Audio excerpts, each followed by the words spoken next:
I'm on the Irish border. I'm where the checkpoints used to take place, where every lorry, used to be checked right here. And in fact, the customs building, you can just barely see behind me. It's getting dark here, but you can barely see it.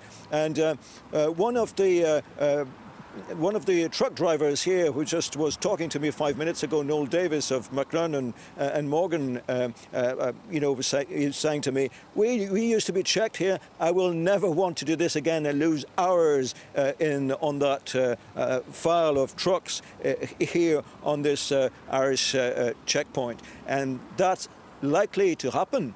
It could happen if there is a hard border. Now, obviously, no one wants that on the Irish side, on the Northern Irish side, in Great Britain. Nobody wants, or in the EU, nobody wants it. But the reality is, if there is no Brexit deal, well, there will have to be some regulatory checks at some point to make sure that agro-food products in particular check it coming into the EU through what is now going to be, and that's pretty sure, the European frontier. Well, somewhere will have to be regulatory check to make sure that products are definitely, certified to go into the EU. So that's the very question. But what people are saying over here, whether you interview politicians in the Republic of Ireland, again this morning, the Taoiseach, the Deputy Prime Minister, was saying, well, we could certainly have something like the transition period could be extended if the time is needed to find some form of agreement.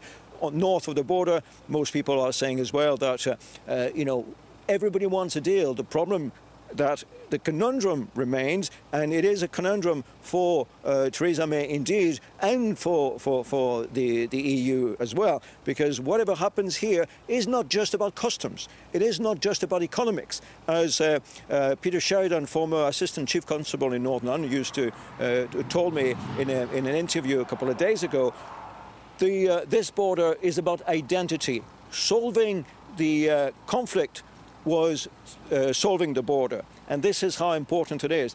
The Good Friday Agreement enabled solving this border and enabled people to be able to feel, those who want to feel Irish and want to feel close to, close to Dublin here could be happy, and those who feel British and have an identity which is linked to the union with Great Britain can also, feel that their identity was not threatened. Just very briefly, because I want to get back to our panel. Just very briefly, Hervé. Are we overplaying it, or is the media over exaggerating when there's a risk of a return to the Troubles if ever there is a hard border?